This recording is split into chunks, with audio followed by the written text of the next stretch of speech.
Good morning, everybody. I hope you all doing well on this Sunday morning, as it's about, I think, our sixth or maybe even seventh Sunday morning away. I hope you all are doing well.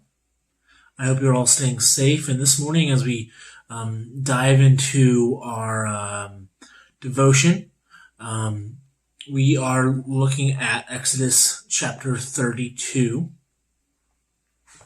And we are going to be looking at an image of idolatry. So that's a pretty common passage and a pretty common theme that we see throughout the Bible. Now, we see in Disney movies, there's always a significant moment that drives the action in the film. So these moments usually focus on the main characters, usually saying what their or expressing what their greatest desire is. In Beauty and the Beast, Belle craves a grand life outside of her small town. In Robin Hood, the animal Robin Hood, the Disney one, Robin is in love with Maid Marian, and he wants to be with her. And then in The Emperor's New Groove, Cusco wants a summer home to show off his riches and power. So what are some of the I want moments in your favorite stories? And what things do you want most? So this is true in our lives as well, just as those Disney movies. And we are driven by our desires, whether we realize it or not. And we reveal what we truly want through our words and through our deeds. And it's evident that when we talk about that, what we talk about, how we spend our lives, how we use our resources, and what we post on social media. Okay. And really, it also, what we want has a great deal to where we spend our money, right? Our desires reveal quite a bit about us. They reveal our hopes and our dreams, our goals, our fears, and ultimately who or what we want to worship, right? So usually the things that we want are good. We want marriage, we want children, we want job, we want financial security, we want a house, we want to make a difference. We want. But sometimes, instead of allowing our desires to drive us to God, who He is our provider, He's our ultimate provider, we worship the desires that we want, right? Idolatry didn't just exist in the Old Testament, but it exists today within our hearts. And all of us are worshipers. It's just a matter of what we worship. Whatever captivates our hearts and influence our lives. Worship is like a river forging a path through something like, I don't know, the Grand Canyon, right? And we're always worshiping. But the direction of our worship changes based on what we're focused on, what we want the most that day. So in the Ten Commandments that we looked at last week, God taught His people to worship Him by faith and without relying on what they could see or touch. But the people, they weren't satisfied. They wanted something that they could see. They wanted something that they could touch. But they were willing to sin to get that. Exodus 32, 1 through 6, it says, "When the people saw that Moses delayed to come down from the mountain, the people gathered themselves together to Aaron and said to him, 'Up, make us gods who shall go before us. As for this Moses, the man who brought us up out of the land of Egypt, we do not know what has become of him.' So Aaron said to them, 'Take off the rings of gold that are in the ears of your wives, your sons and your daughters, and bring them to me.' So all the people took off the rings of gold that were in their ears and brought them to Aaron. And he received the gold from their hand and fashioned in it with a graving tool and made a golden calf. And they said, "These are your gods, O Israel, who brought you up out of the land of Egypt." When Aaron saw this, he built an altar before it. And Aaron made a proclamation and said, "Tomorrow shall be a feast to the Lord."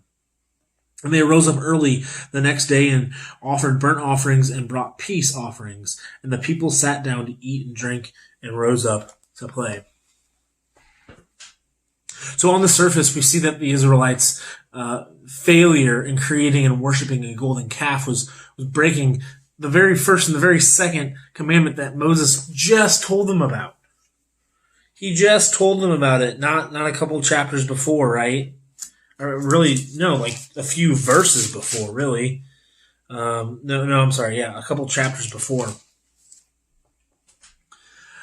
But like all sin, the problem ran much deeper than that. The problem was, it was not a rejection of God. They were trying to worship God through what they had made. So what do you think of the word when you hear the word idol? Okay. What do you think when you hear the word idol? Probably American Idol. But when it comes to worshiping a false god or an idol, what do you think of? So the people's intention, it may have been in the right place because based on what we just read, it was kind of like they want to worship God, but they made this false image of God out of him because they wanted to see something. Their intention may have been right, and their ultimate objection of worship may have been the Lord, but they were focused on this object they made. So the means of worship matters as much as the object of worship. And God called on his people to worship him only in the way he prescribed. Now let's take a look at Exodus 32, verse 7 through 10. It says, "And the Lord said to Moses, Go down, for your people whom you brought up out of the land of Egypt have corrupted themselves. They have turned aside quickly out of the way that I commanded them. They have made for themselves a golden calf and have worshipped it and sacrificed to it and said, These are your gods, O Israel, who brought you up out of the land of Egypt. And the Lord said to Moses, I have seen this people, and behold, it is a stiff-necked people. Now therefore let me alone, that my wrath may burn hot against them, and I may consume them, in order that I may make a great nation out of you." So why, we especially see in that last verse, why do you think God was angry with the people? I mean, it's kind of, he was mad. They were worshiping something else. They even knew that it was God that is the one that saved them. So if God's response to the people idolatry seems extreme, it's because we don't understand the weight of our rebellion against God. Our God, who is perfectly holy and perfectly just, he will not tolerate sin. And this is why the people's idolatry could not be dismissed. This is why God did not look upon the wayward worship by a people who are still coming to know him as a minor infraction. This idolatry was direct. It was an open rebellion against him. So these Israelites, they made this calf, this golden calf, to satisfy them. So what do you expect to satisfy you? What do you do when it fails to truly satisfy you? I think we usually run back to God, right? So in God's eyes, our idols show our rebellion against him. That we'd rather die getting our own way than trusting him. That only God truly knows what we need, but only he can be trusted to give us what we need. Because of our foolishness, though, we'll turn our backs. We'll turn our backs to God. So these idols of our hearts, they also steal something else of God. They steal his glory. Not only do they make our desires the most important part of the story, but they take away God's will for us. Okay. And one thing that maybe we think sometimes, but it's misunderstood, is that God didn't create us for our glory. He created us for his glory. Okay. And the only way for the Israelites to be reconciled to God was for God to show mercy to these, frankly, undeserving people. Right? And so that's when Moses comes in. And what's funny is that Moses is God's chosen mediator between himself and his people. So these last verses, Exodus 32:11 through 14, it says, "But Moses implored the Lord his God and said, 'O Lord, why does your wrath burn hot against your people, whom you have brought out of the land of Egypt with great power and with a mighty hand? Why should the Egyptians say, with evil intent did he bring them out, to kill them in the mountains and to consume them from the face of the earth? Turn from your burning anger and relent from this disaster against your people. Remember Abraham, Isaac, and Israel, your servants, to whom you swore by your own self, and said to them, I will multiply your offspring as the stars of heaven, and all this land that I have promised that I will give to your offspring, and they shall inherit it forever. And the Lord relented from the disaster that he had spoken of bringing on his people.'" So, Moses didn't agree with God's plan. And Moses came to Israel's defense. Which is funny, because that's what God desired for Moses at the time, at the moment. Moses reminded God that he had rescued Israel and reminded him of the purpose for doing so, to bring glory to himself. So how would God be glorified by the Egyptians and other nations seeing him rescue his people only to slaughter them right away, right after, right? So Moses asked God to forgive his people of their sin instead of wiping them out. And he reminded him of his promises. So he made the rightful patriarchs of the people, Abraham, Isaac, and Israel. But Moses did not try to dismiss the seriousnesses of the people's sin. Later in the chapter, in verse 31, it says, "So Moses returned to the Lord and said, Alas, this people has sinned a great sin. They have made for themselves gods of gold." So Moses does kind of like, okay, I'm not downplaying their sin, right? But he was not calling on God to ignore their sin, but to cover it with his grace. The grace he had witnessed, the grace that Moses had witnessed God pour out so many times before. And Moses even went as far to offer for God to take his life as a substitute if punishment was required. In verse 32 of the chapter, he says, "But now, if you will forgive their sin, but if not, please blot me out of your book that you have written." So Moses was willing to take the sacrifice, the punishment for God's sin. What is this a foreshadow to? What does this sound like?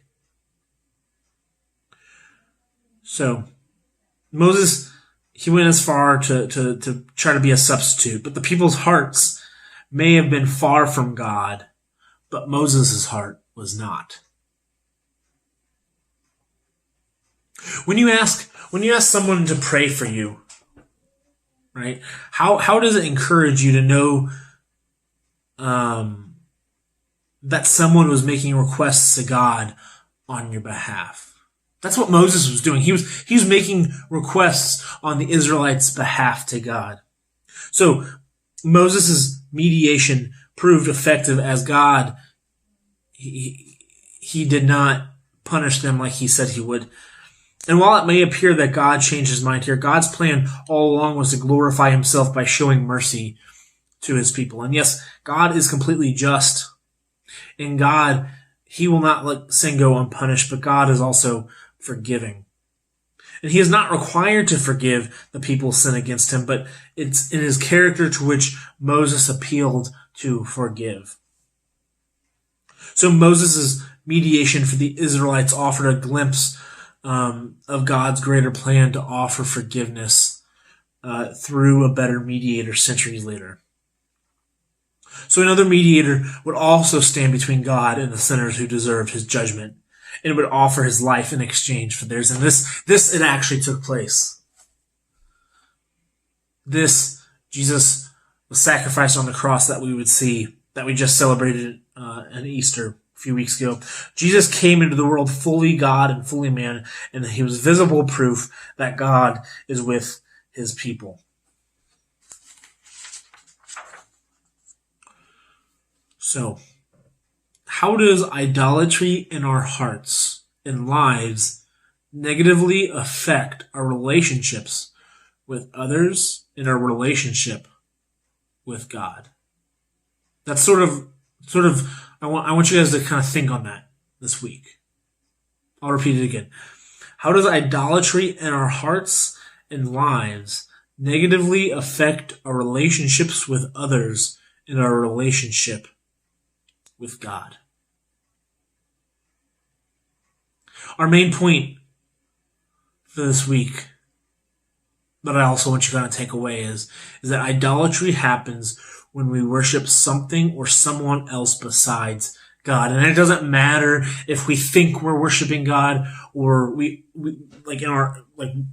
think we're worshiping God, but we're worshiping another object because we need an object to worship. Even if it's God that we're worshiping, we're still worshiping an object. And that's what the Israelites did.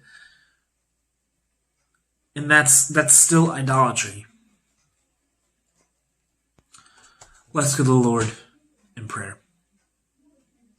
God, I thank you so much for this time that we've had this morning to look into your word and to look and to clarify what idolatry is and how it is evil and how we should go away from it, and how we truly, you are all we need. And you are the one true God that we can, that we should, that we must worship. And God, I just thank you so much for sending your son to die on the cross for us, so that we may have the opportunity to have faith in you and to ultimately live eternally with you. In Jesus' name, amen.